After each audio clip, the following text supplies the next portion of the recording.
As reported in a recent episode, the Chinese Communist Party, or CCP, launched a new propaganda campaign to sing the praises of China's economy and warned that short sellers would be punished.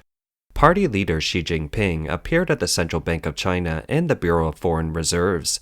These are clear signals of the severity of China's financial risks. Concerns are mounting about the financial stability and future growth momentum of the world's second-largest economy. Confidence in the CCP is slipping fast, and capital flight is accelerating. Like a chain reaction, this is reflected at the ordinary people and companies' end. That is, their deposits in the bank have become insecure. On October 23, 2023, a woman in the capital city of Sichuan province discovered an anomaly when she was banking at the Agricultural Bank of China. She had a fixed deposit of 150,000 yuan, that is, more than US 20,000, which she wanted to transfer upon maturity. However, the bank staff filled in a slip without her consent and didn't show it to her. She suspected that her money had been changed to purchase financial products, so she pressed the bank staff to find out what exactly had been purchased. You say that the purchase is the deposit.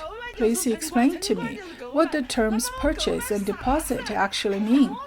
You said that a purchase is a deposit and a deposit is a purchase. So what have I purchased? I'm telling you that you have cheated us out of our money, but in a couple of days, you will be denying it. Our branch doesn't offer the business of explaining this matter. The bank staff treated the woman poorly. Not only did they not respond to her inquiry, but they also told her to call the police. Throughout the process, the woman looked anxious and helpless. Here is another woman. Her husband left her 100,000 yuan in deposits after he passed away. When she went to the Industrial and Commercial Bank in May 2022 to transfer the deposits, the bank staff changed the deposits into financial products. She can't get her money till today. It's the employee's personal behavior, not that of the ICBC. The woman sued the bank in a local court over the deposit contract dispute. The court issued a ruling that the evidence provided by the plaintiff was not sufficient to prove the existence of a savings deposit contract relationship with the defendant and dismissed the plaintiff's lawsuit. Netizens are furious. Some people wrote, "Don't deposit your money in the bank. Don't deposit your money in the bank. Don't deposit your money in the bank." Important things are repeated 3 times.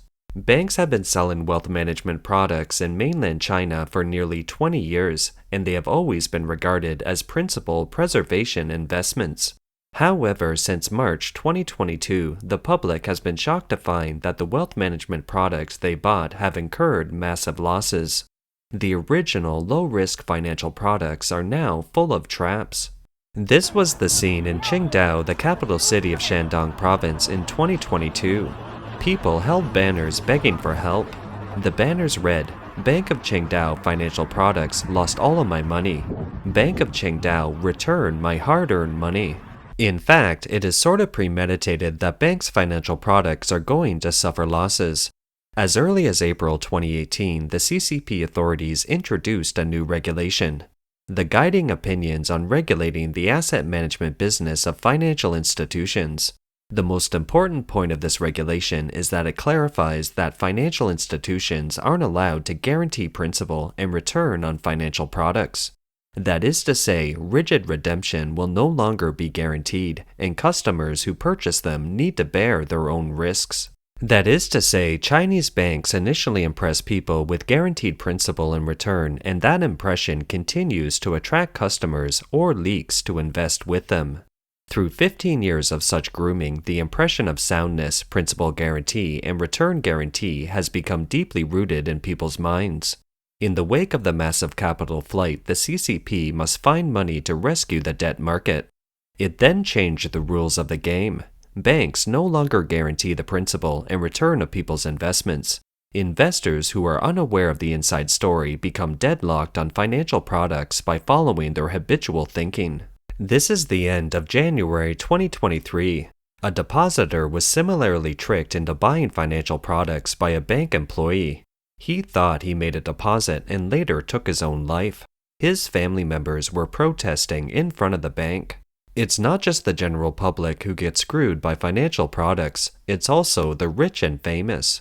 On October 23, 2023, mainland China actress Zhang Ziyi, who played the lead role in the Hollywood blockbuster Crouching Tiger, Hidden Dragon, and her husband announced the end of their 8-year marriage.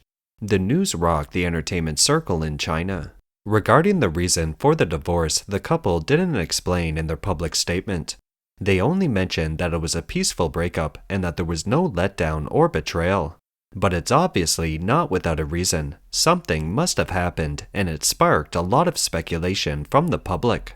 Some in the know have revealed in the form of chat records on social media platforms that the husband invested in a private equity fund called Zhangzhou System with their shared 9-digit assets.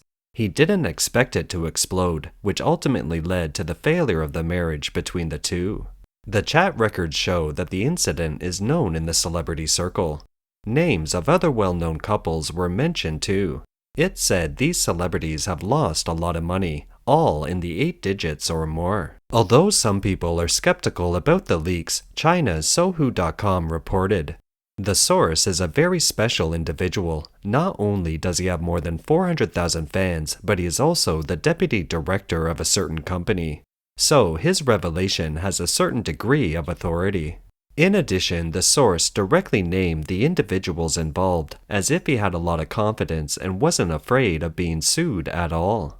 For more information on the Zhangzhou System explosion, you can check out our previous episode. The link is provided below. Here is a brief review. On July 29, 2023, a confession letter from someone who claimed to be the financial manager of Hong Kong Wealth was widely circulated online. He revealed that the clients are all high net worth. Each has invested more than 3 million yuan or $400,000 US. There are 150,000 people impacted. The amount of money involved is 230 billion yuan, and the largest investment made by a single client is more than 5 billion yuan or $700 million US. Hong Kong Wealth is a wealth management institution under the Zhangzhou Group. Zhangzhou Group is a private asset management company with many subsidiaries and affiliated companies. The size of the business and its sophistication has earned it the name Zhangzhou System. As of the end of 2021, there are as many as 19 listed companies that hold more than 5% of the shares. On the other hand, the 4 wealth companies it owns manage client assets worth more than US 150 billion. In other words, the Zhangzhou System holds the purse strings with one hand, and on the other hand, it has created a huge empire of assets with its clients' capital. But now, these 150,000 rich Chinese are crying. In the past, the collapse of other financial platforms hurt mainly the bottom and middle classes in China. Now it is the turn of the upper class. The skies that cut the leaks are now swinging at the rich. Because of the lack of money, when depositors want to take out cash, Chinese banks use various ways to make things difficult. For example, some banks require people to come in person before they can withdraw money. See, this family had to carry the coffin to the bank. Reported before that in recent years there have been many cases of money disappearing from banks. See, the national bank nowadays doesn't do what humans are supposed to do. See, it's taken the money right off my bank account. You know what? Look at that. They just took the money away and didn't tell you why. This money would be fine if we actually spend it. The problem is, we never spend the money. All right, don't make a fuss. How many times have I been here? But you won't solve the problem. Look, this is a state-run bank. It's time to close the door. It has to close. The bank doesn't do things like they're supposed to do. 知道吧？我叫徐秀珍，今年快80岁了。 My name is Xu Zhen, and I'm almost 80 years old. I am one of the parties involved in the incident of 2.43 million, or US 340,000 in deposits being misappropriated by the Postal Savings Bank in Nanjing. It has been 4 years, since April 2019, and in September 2020, the court ruled that the bank should pay compensation, but the compensation hasn't been paid so far. I'm now in debt. I'm begging the bank to pay us back the money as soon as possible. Please do me a favor and do me the justice. Recently, Chinese people were shocked to learn that a depositor, a listed company, had its 60 million in deposits strangely disappear from its bank account. The Chinese media Daily Economic News reported on November 4th this year that the day before, Chowdhuo Aviation announced on March 30th that its wholly owned subsidiary company deposited 60 million yuan or 8.24 million into China Merchants Bank Nanjing Chengbei branch. The raised funds were temporarily idle and it hoped to realize some gains by putting it in the bank. However, on October 7th, 59.95 million yuan or US 8.23 million of this amount was transferred out of the company's account by the bank to two other irrelevant companies.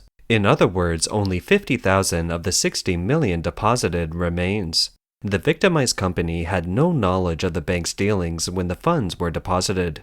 It has reported the case to the police. It also pointed out that the company had no relationship or business dealings with the other two companies and hasn't signed any agreement with them. Chinese netizens have different views on this incident. Some netizens think that there are countless similar cases, but the results of the investigation are all the same. Either the bank staff have used their jobs to embezzle, the corporate staff have used their position to embezzle, or the bank staff has colluded with the corporate staff to embezzle. To put it simply, the responsibility has nothing to do with the bank or the listed company. It's the responsibility of the individuals involved. The shareholders who have invested in the company are the ones to ultimately take the hit and have their interests damaged. Some netizens also commented, "If the bank who is supposed to watch over the money is the thief, who can do anything about it? It's not enough for the bank to misappropriate the customer's deposits. It has transferred the deposits straight out of the account. How is this any different from a robber? How come Alipay and WeChat have no such scandals while banks are constantly in such scandals? Is it because Alipay and WeChat will be severely punished if they have such problems? When banks have such problems, they just minimize the problems to eventually nothing, all for the sake of social and financial stability. Why should the bank take the depositors' money to invest, and when they finally go bankrupt, the compensation is only 500,000 yuan at most, leaving all the risks to the depositors? May I ask, isn't this a bullying clause? In either case, the reputation of Chinese banks has begun to collapse in people's minds. When banks are short of money, customers are likely to run into all kinds of bizarre events. When I finally got to travel abroad, I went to a bank in China to get some US dollars. Today, I spent money abroad. I was very ashamed because people told me that the bill was fake. Why is it fake? Look, there's a line on it. If it were real money, it wouldn't have a line drawn through it. Fake money is marked with these lines. And I said, that's impossible. I got it from a bank in China. How could it be fake? The clerk then told me that under normal circumstances, they would not use a pen to draw a line on the money to make it stand out. They judge a fake bill by touching this spot, where there is a small bump, and my bill has quite a bump. This bill is real. When you compare the two, you get the feeling. I'm very upset about this because I trusted the Chinese banks. Customers don't know whether the money is real or fake. Shouldn't the bank staff help us to check whether the money is real or fake? Don't let us travel abroad and get caught with fake money in other countries. This is a disgrace to the Chinese people, isn't it? For this woman, she probably has no idea that this is just one small piece of China's deteriorating economy. China's impending economic crisis, including its real estate bubble and massive local debt, has led to a worsening of its foreign reserves. The foreign reserve crisis is likely to lead to a national credit crisis. How cash-strapped are China's banks? Reuters reported that on November 6, 2023, 6 market insiders confirmed that on October 31st, China's banking system, under pressure from routine month-end cash needs, staged a scramble for money due to a number of factors. People had to borrow funds at high interest rates, leading to panic and chaos on the trading floors in Shanghai and Beijing. Some accounts repeatedly borrowed funds at very high rates near the end of trading hours, resulting in some short-term financing rates reaching as high as 50%. At 4 p.m. that day, according to 3 market insiders, there was no sign of a bailout from the state-owned banks, and some desperate borrowers had to get the loans they needed at 30 to 50% interest rates, an extremely high interest rate that hasn't been seen in a decade. A Beijing-based fund manager said, "No one is leaving the trading desk because you don't know how things are going to turn out. The whole trading room is in a war mood. If you need to close a position in such an environment and want to avoid default, you need to borrow at high interest rates." China's central bank, the People's Bank of China, finally stepped in and asked state-owned banks to provide funds, and both China's Central Depository and Clearing CCDC and the Shanghai Clearinghouse reopened at 6 p.m. in an emergency response. By 8:30 p.m., the crisis was finally lifted, the market was once again cleared and closed.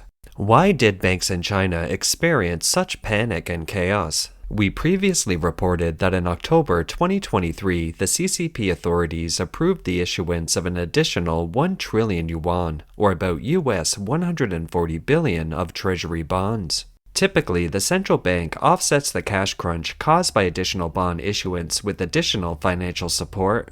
For example, loosening bank reserve requirements. But injecting extra cash into the financial system increases the risk of renminbi depreciation and undermines months of efforts to stabilize the exchange rate.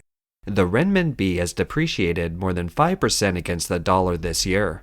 In a dilemma, the central bank chose to do nothing. An anonymous fund manager told Reuters that the central bank was mainly preoccupied with the depreciation of the renminbi. Other factors that have contributed to the drama include the usual month-end liquidity needs, cash hoarding ahead of a massive government bond issue, and the reluctance of major banks to lend because they are tasked with dealing with the devalued renminbi. This is going to be a long-term issue as China faces no solution to its capital outflow problem. As long as capital outflows strain the system, market vulnerabilities will persist, and similar events are likely to happen again.